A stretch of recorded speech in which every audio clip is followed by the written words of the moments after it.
At the end of the real test, you will be given 10 minutes to transfer your answers to an answer sheet. Now turn to Section 1. Listening, Section 1. You will hear a conversation between a travel agent and a customer. First, you have some time to look at questions 1 to 7.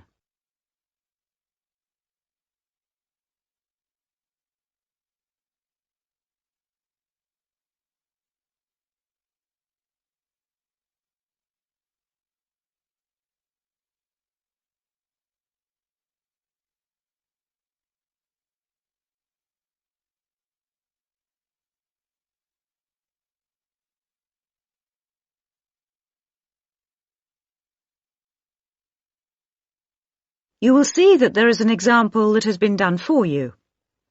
On this occasion only, the conversation relating to this will be played first. Good morning. Can I help you? Yes, I'd like to get some information about trips to New Zealand. Certainly. Take a seat and I'll be right with you. Thanks. Now, where would you like to go in New Zealand? Well, I was hoping to do a bit of travelling around, actually. There are a few things I'd like to see and do before I go back home. Right.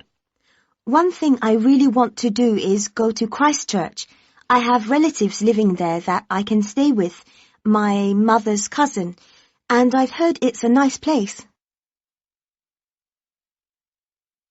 The woman says she has relatives living there. So the first activity, visit family, has been circled. Now we shall begin. You should answer the questions as you listen, because you will not hear the recording a second time. Listen carefully and answer questions 1 to 7. Good morning. Can I help you? Yes, I'd like to get some information about trips to New Zealand. Certainly. Take a seat and I'll be right with you. Thanks. Now, where would you like to go in New Zealand? Well, I was hoping to do a bit of travelling around, actually. There are a few things I'd like to see and do before I go back home. Right. One thing I really want to do is go to Christchurch. I have relatives living there that I can stay with, my mother's cousin, and I've heard it's a nice place. Yes, it's a lovely city. And staying with relatives will help with the budget, of course. The budget? It will save you some money. Oh, right. Well, I'm not too worried about that. I've saved quite a bit of money working in Australia. Oh, that's nice. Good for you. Well, you know that New Zealand consists of 2 main islands, the North Island and the South Island, and Christchurch is on the South Island. Is it? I was never very good at geography at school. Do you have a map I could look at? Sure. Here we are. Right, I see.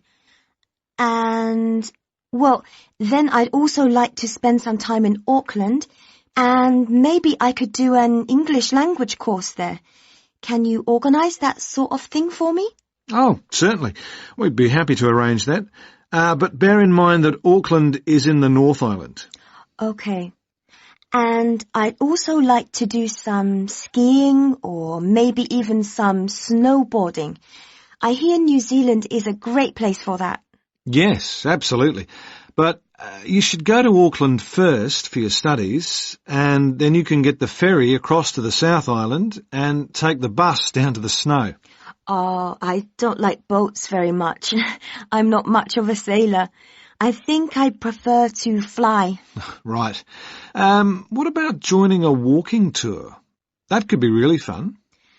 Not sure about walking, but joining a tour might be a good way to travel because then I might make some friends my own age. Now, let's get some details. Can I have your name, please? Yes, it's Su Ming Lee, but you can call me Sue. Okay, Sue. And what's your address here in Melbourne? I'm living with my aunt in the suburb of Kew. It's 29 Lock Street. That's L-O-C-H, not L-O-C-K. Do you have a phone number that I can get you on? The best thing would be if I give you my mobile. I always have it on me. It's 0402 558 992. Okay. And when do you want to travel? Because you'll need to be down south in July or August. Oh, yes, of course. That's winter, isn't it? So I better go to Auckland in May. Yes, let's say departing from Melbourne on the 1st of May, that's a Saturday, and then you could begin your course on Monday the 3rd. That sounds great. And how long would you like to study for? A month, 2, 3? What do you think? Well, I'll probably need more than a month. What about 8 weeks until the end of June? Fine. I'll see what I can do. Oh, and how would you like to pay for this? On my Visa card, if that's possible. Before you hear the rest of the conversation, you have some time to look at questions 8 to 10.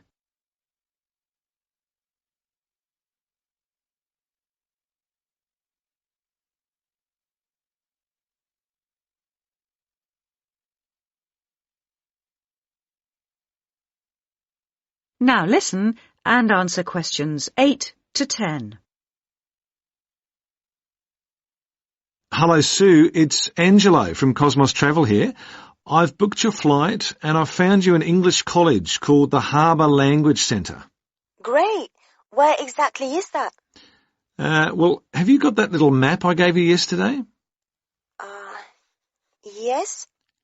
You see where the harbour is with the 3 wharves and the water? Yes. Got that? Okay, there are 2 parallel streets. Quay Street, that's Quay, and Customs Street. The building where the college is located is on Quay Street, opposite Prince's Wharf. Right. Got it. And what about accommodation? Well, I've booked you into a hotel for the first 3 nights, and then the accommodation officer will find you a family to live with. Good. And where's the hotel? It's a short walk from the college, on the corner of Queen Street and City Road. Which corner exactly? On the left-hand side as we're looking at the map. Okay, near the little park. Yes, that's right. And what about a good bookshop? I'm going to need to buy a dictionary and some English books. Yes, well, I believe there's a really good language bookshop on the corner of Customs Street and Queen Street. It's near the college, so that's pretty convenient. Thank you so much. You've been really helpful. That is the end of section 1. You now have half a minute to check your answers.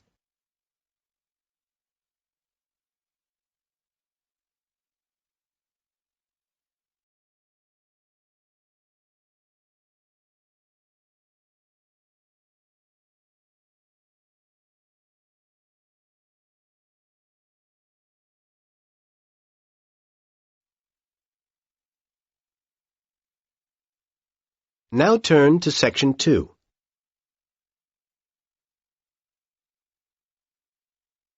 Section 2. You will hear part of a local radio program in which the head of the Park Arts Center is interviewed about events that are going to be held at the center. First, you have some time to look at questions 11 to 20.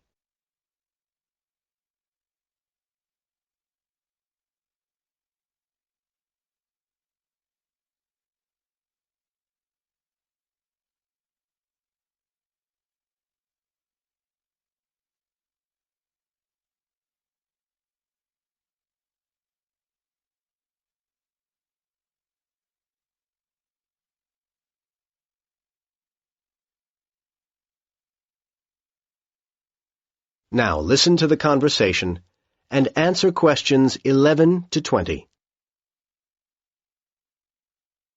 And next on City Life this week, we have with us in the studio Harvey Bowles, head of the Park Arts Centre. He's here to tell us about forthcoming events at the centre. Harvey, welcome. Hello, thank you. So, what can we look forward to first at the Park Centre? We've got a very exciting programme lined up for you. The next event will start on the 18th of February and run till the 24th. Times for the event? Twice each day at 2:30 and 7:30 p.m. There'll be a folk music concert and we're sure this is going to be very popular. A range of excellent musicians are coming, some playing for the first time in this country. And for those who want a souvenir, or for people who don't manage to get to the performances, the foyer shop will be selling a CD showcasing the great talents of the performers. Sounds good. Yes, and then after that, our next event is starting on the 1st of March and runs for 8 days. There's a lot going on, so you'll need to look in the separate programme, which shows all the various times and so on. It also includes details of performers and ticket prices. You can pick one up from the foyer at the centre. Yes, this year we're hosting the Dance Festival again, and it's going to be even bigger than last year. It's become a major feature of the arts year, and many of the performances will be recorded on video and DVD. But nothing can beat the thrill of attending the events live. We have a great range of styles, performed by over 100 groups, representing as many as 4 continents. All I can say is book early, because many of the shows are going to sell out quickly. I'm sure they will. And what do you have for us after that? Well, then things get a little quieter, but no less interesting. From the 14th to the 20th of March, every evening at 8, we go into cinema mode, and we're showing a fine new film. I expect you've seen reviews of it. Love and Hope. Oh, yes, wonderful. Yes, and it's not just an ordinary screening.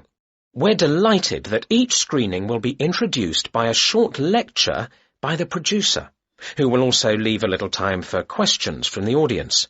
Again, I recommend early booking for this. It's bound to be popular. I'll be there. Anything else lined up at this point? Yes, we've got a special one-day event on April the 2nd. The times aren't fixed yet, but I can tell you that we're having a singing competition. Oh, yes? There'll be a large number of entrants, and the talent should be impressive. And Channel 6 are coming, so the event is going to be shown on TV. So, come and be part of the audience. I'm sure people will want to. Well, Harvey, thank you very much for coming in and telling us all this. Details of all the events are on your website, aren't they? Yes, the address is www. That is the end of Section 2. You now have half a minute to check your answers.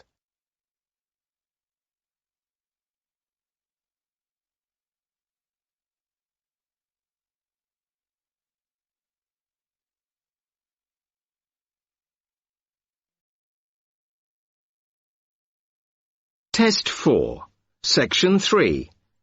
You will hear a student, Alex, asking his tutor for advice about essay writing.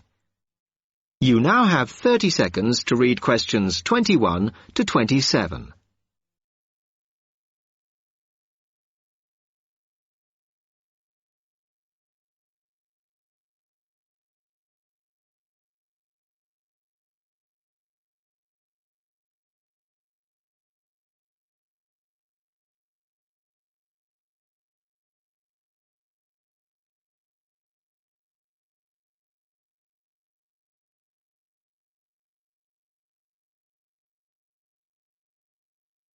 Hi, Alex. Come in.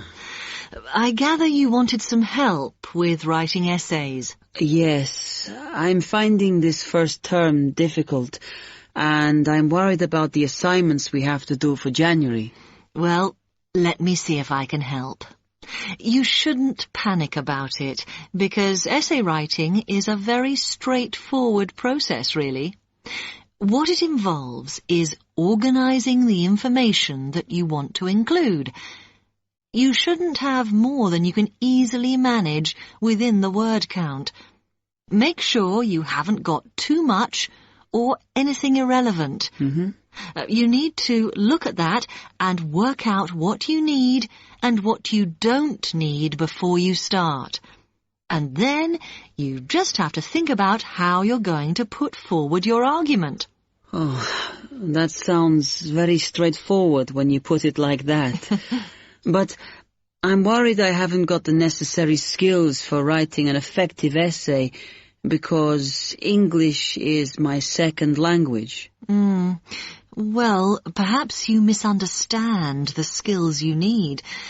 You need to be able to analyze your data, and then I would say the skills of interpretation and expressing yourself are important. Perhaps it's this last one that bothers you, but the more essays you write, the more you will develop these skills. Yes, and I don't quite know how to improve at that. Though, as you say, I know practice will help. And I need to make sure I've got everything ready before I start. Yes. What is vital to good essay writing is preparation. So make sure you build in enough time to do the research you need. Are there any other sources I can use to help me with essays? Yes. You should go to the library and look through the reference section, because there are books that focus on the style we use in academic writing, and those will help you a lot. The other thing that you should think about is what happens when you've actually written your essay. Too many students just complete their work and hand it in, whereas what you should be doing is making sure that you edit it as thoroughly as possible. Oh, yes, that's a good idea. Then I'd pick up any mistakes and also see if it reads logically. Exactly. The other thing is, again, what a lot of students do is get their essays back, look at the marks, then just file it away.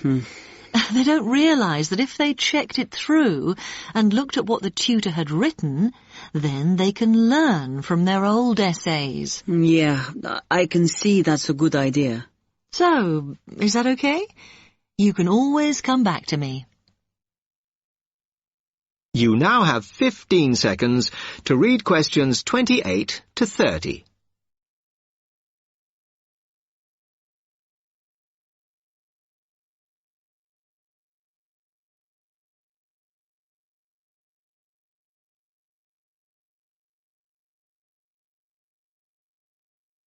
Actually, there were a couple of other things I wanted to ask you about essay writing. I had a few thoughts of my own about what I should do, such as really taking good notes when I'm reading, because that helps, doesn't it?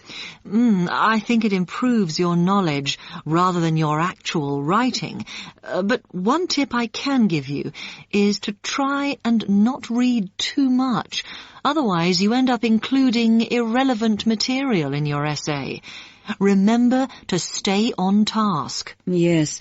Sometimes I have problems interpreting the questions correctly, or the whole question seems overwhelming to me. What I try to do is highlight the key parts and divide it into smaller chunks so I can manage it. Well, you might find it useful to break it down even further by making sure you understand all the words perfectly before you start. Things like assess or comment and such like. Yes, I see. Sometimes, after an objective analysis, the question actually asks you for a subjective opinion. But you must remember to support your arguments if that's the case. One final comment I can make is about using your own words. You must try to do this as far as possible. You're expected to summarize what you've read, not just string together a list of quotations. In fact, you shouldn't have too many. Just use them where it's really important. Okay, thanks. Do you read other students' essays when you've finished? No. Why? Is that a good idea? Well, you can confuse each other, so I'd advise against it. But it's up to you. Okay. Thanks very much for your time.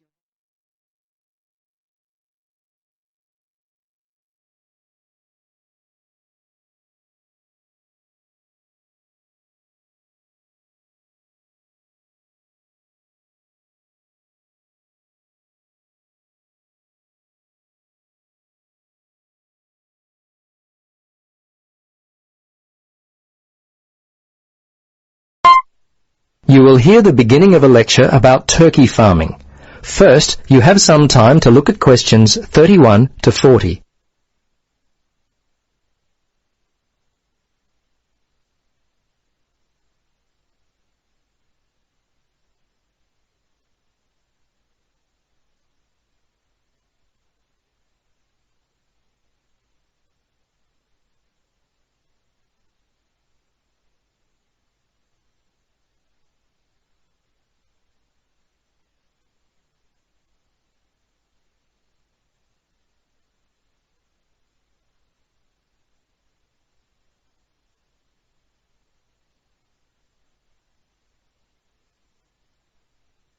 Now listen and answer questions 31 to 40.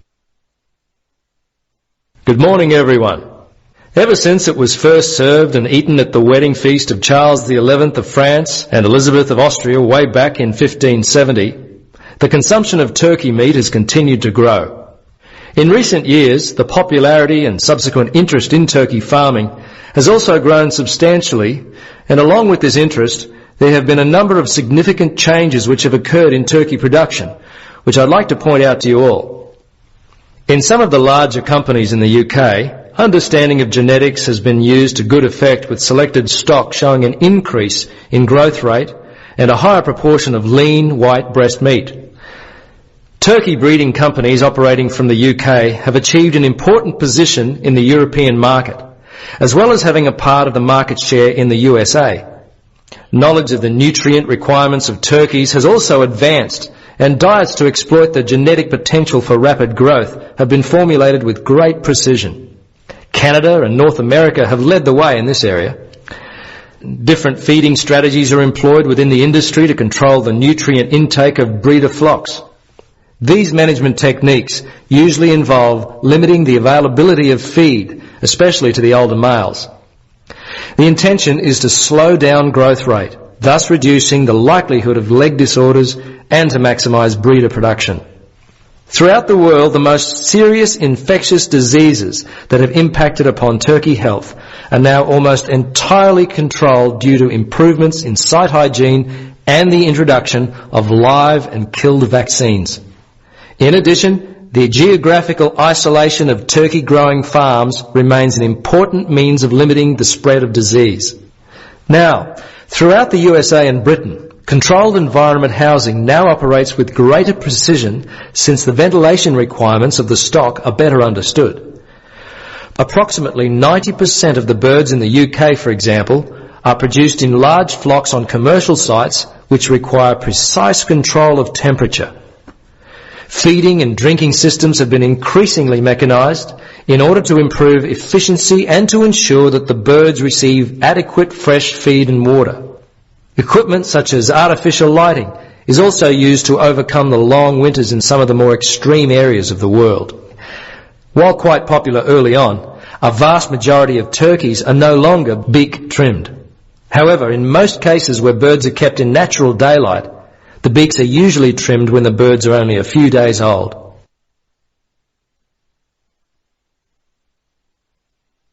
Now, the turkey industry can be divided into three main categories: primary breeders, breeders, and producers.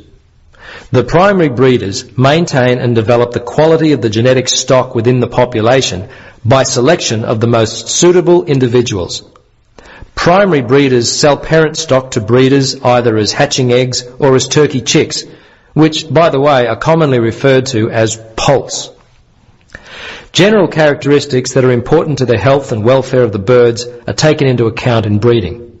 Things such as the ability of the birds to walk without difficulty, reproductive ability, growth and conformation are all key considerations for breeders.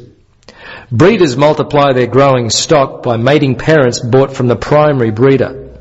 A breeder rears the male and female parents from hatching eggs or poults, selecting the best of them to go on to produce fertile eggs from which the growing stock will be hatched. Breeders sell commercial growing stock.